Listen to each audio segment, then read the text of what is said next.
कैसे हैं आप सब। Welcome back to C programming tutorials by testyourprep.com।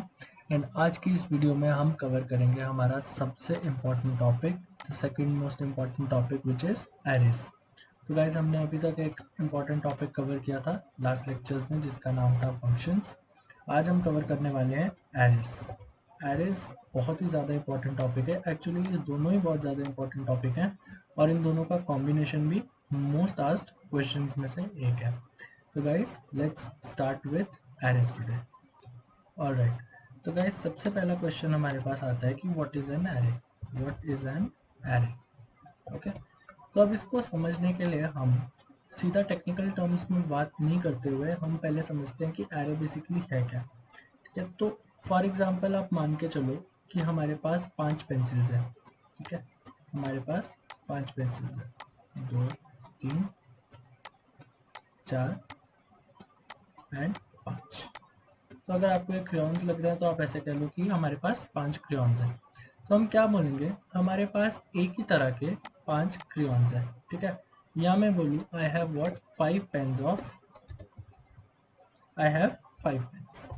तो अब मेरे पास इसमें इन पांचों में एक सिमिलैरिटी नजर आ रही है कि क्या है, पांचों के पांचों पेन है, पांचों के पांचों एक राइटिंग इंस्ट्रूमेंट है, पांचों के पांचों एक राइटिंग इंस्ट्रूमेंट्स हैं। सिमिलरली अगर मैं बात करूं 1 2 3 4 एंड 5, तो मैं क्या बोलूँगा, आई have what 5 numbers, I have 5 numbers. सारे नंबर्स हैं, है ना, पॉजिटिव नंबर्स। ऑलराइट, तो एरे बेसिकली क्या होता है, सबसे पहले हमें इन एग्जांपल से समझ तो आ रहा है कि ये हमारे पास एक कलेक्शन है, ये हमारे पास एक कलेक्शन है क्रेयॉन्स की, ये हमारे पास एक कलेक्शन है पेन्स की, और ये हमारे पास कलेक्शन है नंबर्स की।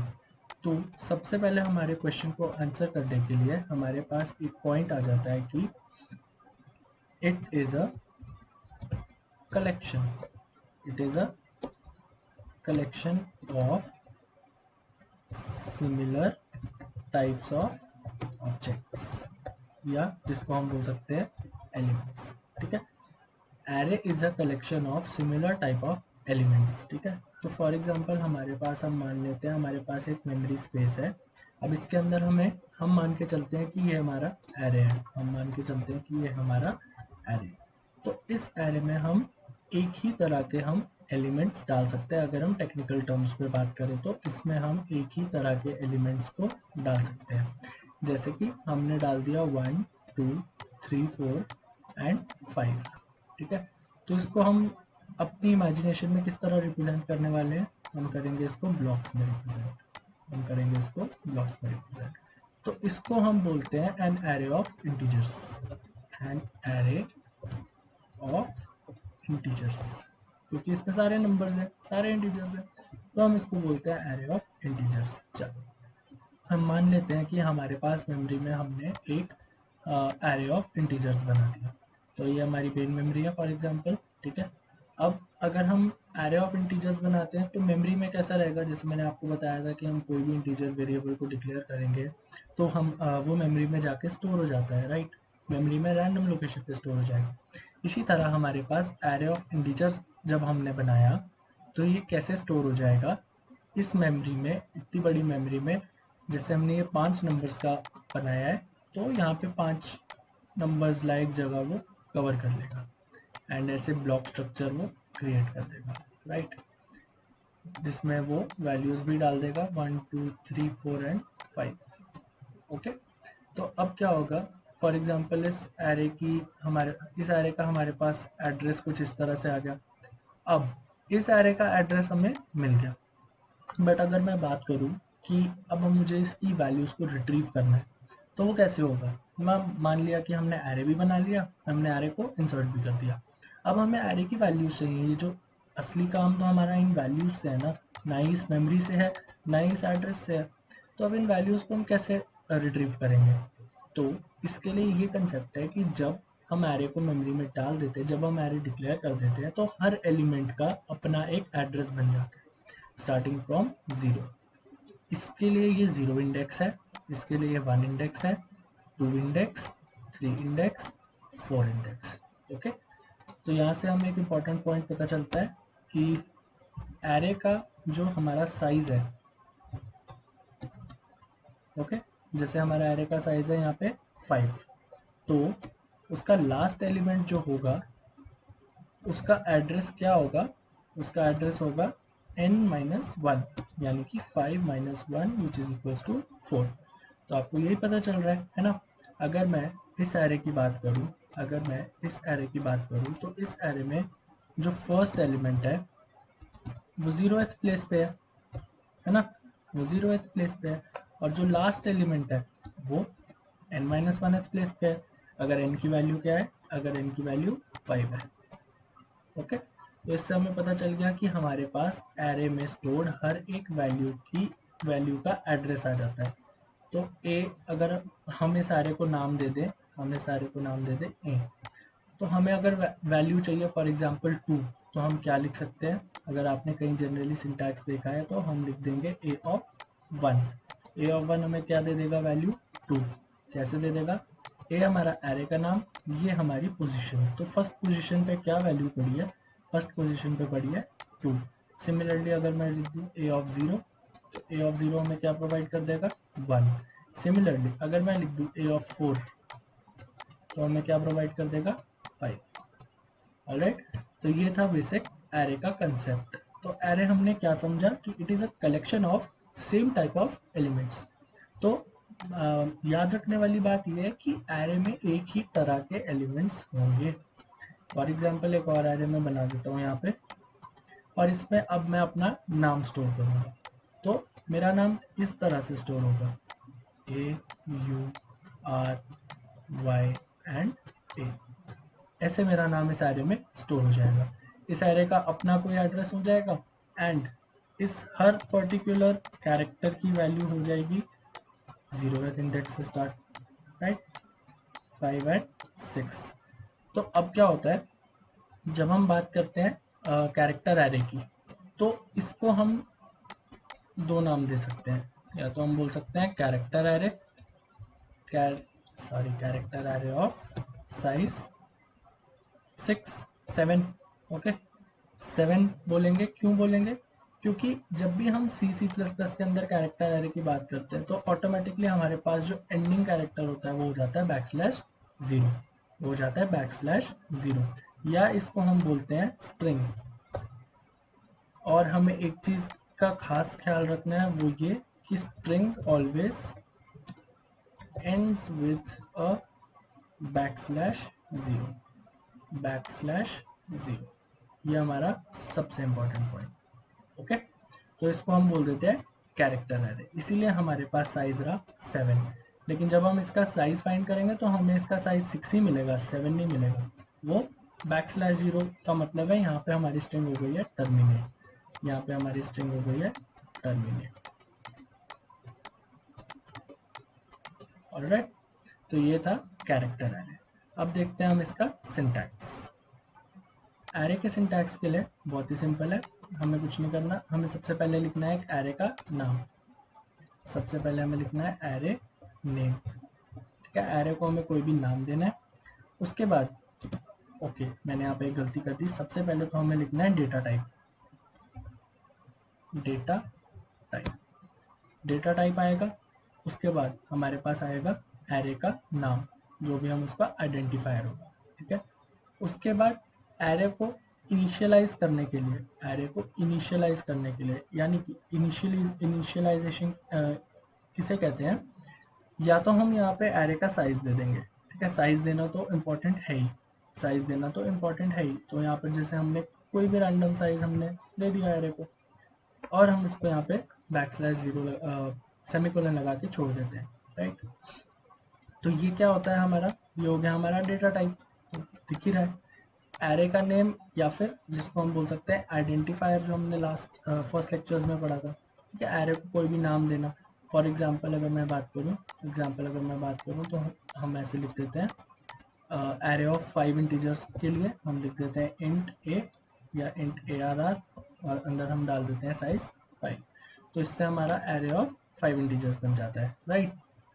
और हमारा ये आइडेंटिफायर जो है वो नाम की तरह काम करता है, यानी कि जो यहाँ पे ARR है वो क्या है हमारा बेसिकली आइडेंटिफायर, वो हमारा आइडेंटिफायर है, और इसको हम क्या बोलते हैं, एरे साइज। इसको हम बोलते हैं एरे साइज, राइट, इसको हम बोलते हैं array size.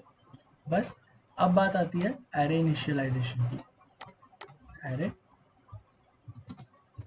Initialisation, array initialisation यानी अगर हम डिक्लेयरिंग के टाइम पे एरे में वैल्यूज इनपुट कर दें, ठीक है, तो जब हमने ऐसा लिखा इंट एरे 5, तो उससे हुआ क्या है, एक एम्प्टी एरे क्रिएट हुआ हमारे पास, राइट, जिसके एड्रेसेस ये हैं, इंडेक्सेस ये हैं 1 2 3 and 4। But C plus plus के अंदर क्या होगा, सी प्लस प्लस के अंदर यहाँ पे होंगी गार्बेज वैल्यूज, यहाँ पे होंगी क्या, गार्बेज वैल्यूज। जावा के अंदर क्या होता है, जावा के अंदर ये ऑटोमेटिकली इनिशियलाइज हो जाता है 0 से।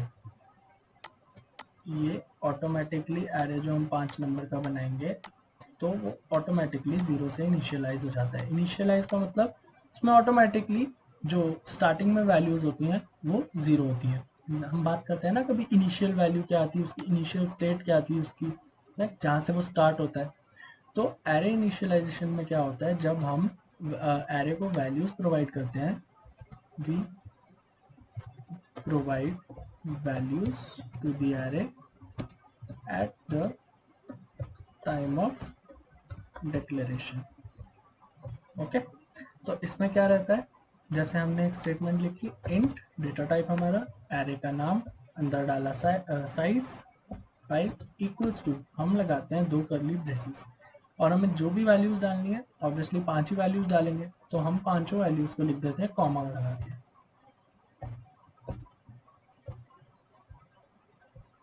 Like this. तो ये हमारा एरे इनिशियलाइज हो गया। अब इस स्टेटमेंट के बाद अगर मैं सीधा प्रिंट एरे करवाऊंगा ना, प्रिंट एरे, तो मेरे पास आंसर ऐसे आ जाएगा। ऑलराइट, मेरे पास आंसर ऐसे आ जाएगा क्योंकि हमने उसको डेफिनेशन के टाइम ही वो करवा दिया था, इनिशियलाइज करवा दिया था।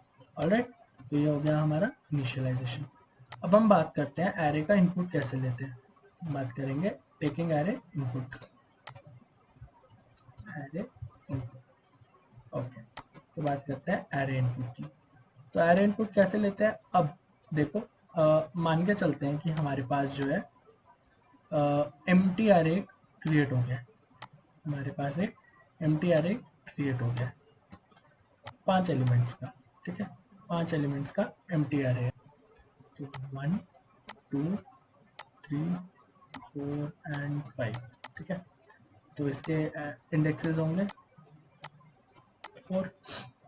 ओके, तो अब हमें एरे को करना है इनपुट, ठीक है। तो अब आप देखो एरे को इनपुट करने के लिए हमें हर एक प्लेस पे एक वैल्यू भरनी है, हमें हर एक प्लेस पे starting from what, starting from 0, starting from 0 हमें हर प्लेस पे वैल्यू भरनी है।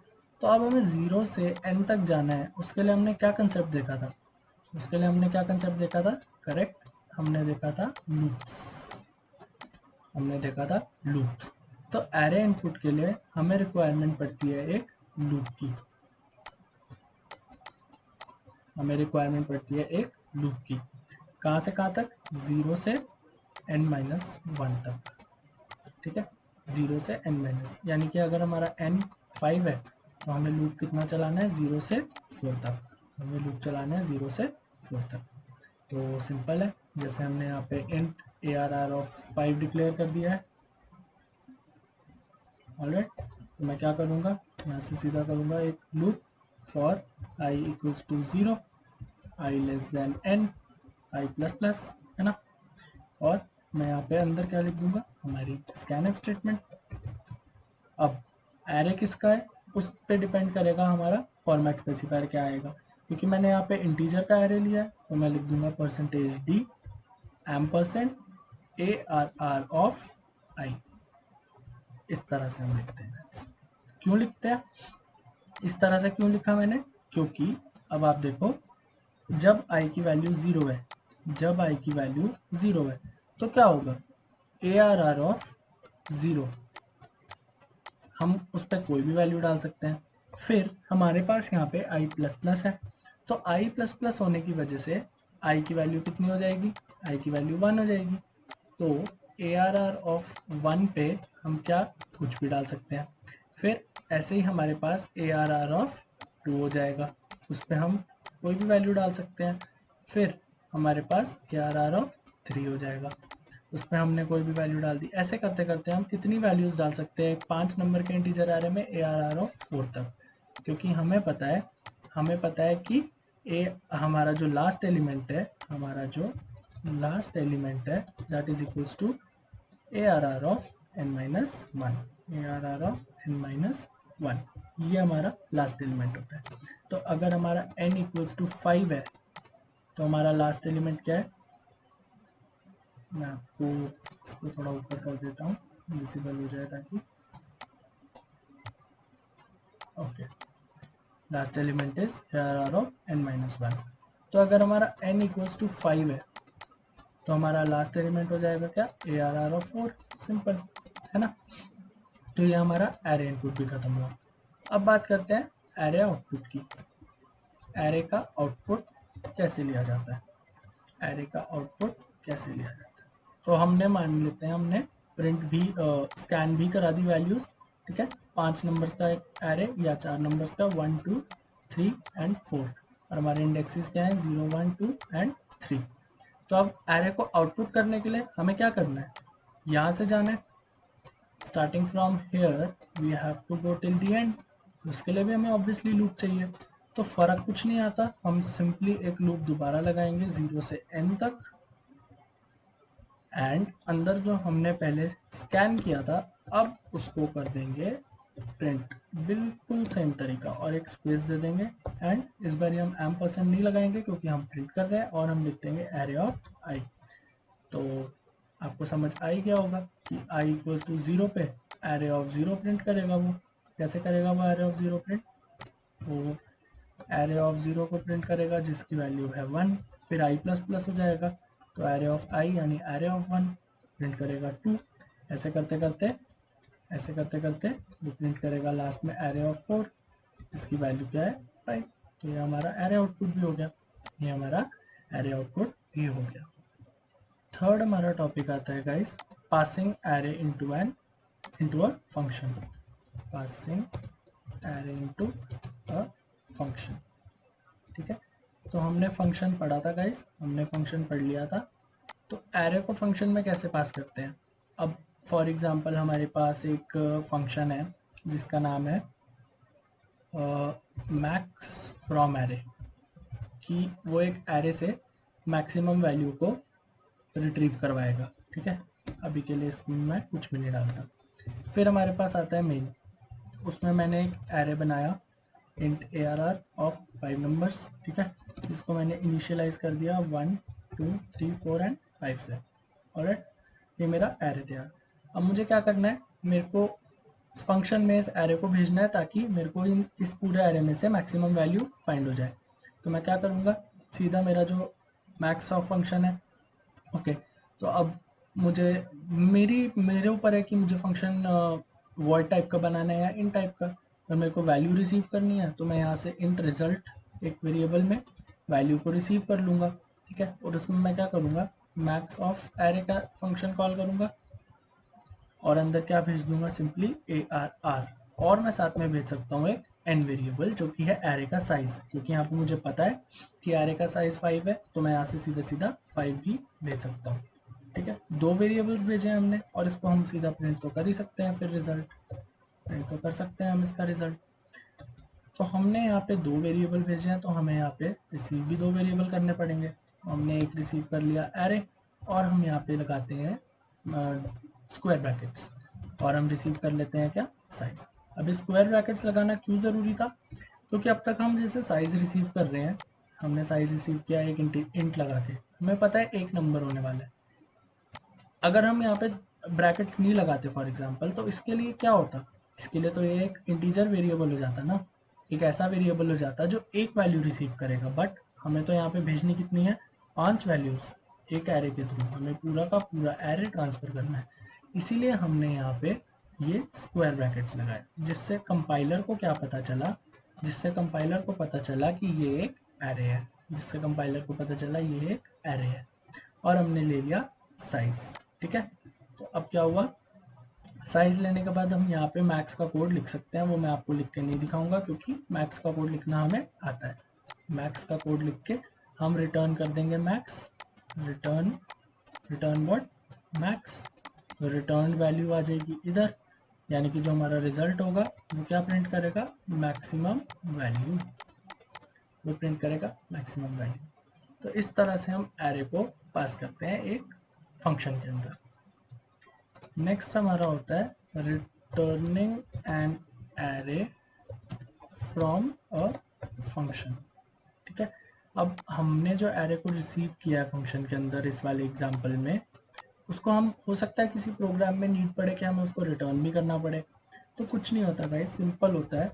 जैसे ये मेरा फंक्शन था और इसमें ये मेरा एरे था, तो इसको रिटर्न करने के लिए ना हम सिंपली रिटर्न ARR लिखेंगे और हमारा एज इट इज एरे नीचे चला जाएगा।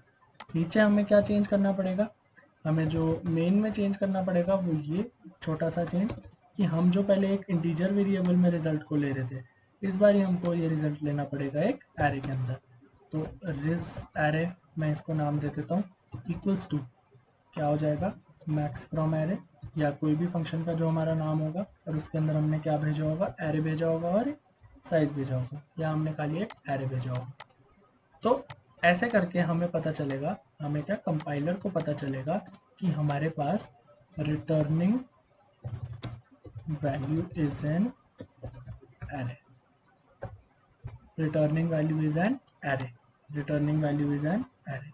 इससे हमारे कंपाइलर को खबर मिलती है, ठीक है, कि रिटर्न वैल्यू जो हो रही है हमारी वो क्या है, हमारी एक एरे है। तो ये थे गाइस एरे से रिलेटेड कंसेप्ट्स। मैं इस वीडियो को यहीं स्टॉप करूंगा। नेक्स्ट वीडियो में हम लोग एरेज से रिलेटेड अच्छे क्वेश्चंस बनाएंगे। ठीक है, हम एरे को रिटर्न करना भी देखेंगे, हम एरे को फंक्शंस के साथ भी देखेंगे और हम एरे के कंसेप्ट्स भी समझेंगे through programs. So thank you so much guys for this video. I hope आपको वीडियो पसंद आई हो। Do like the channel and stay tuned for more videos. Bye bye.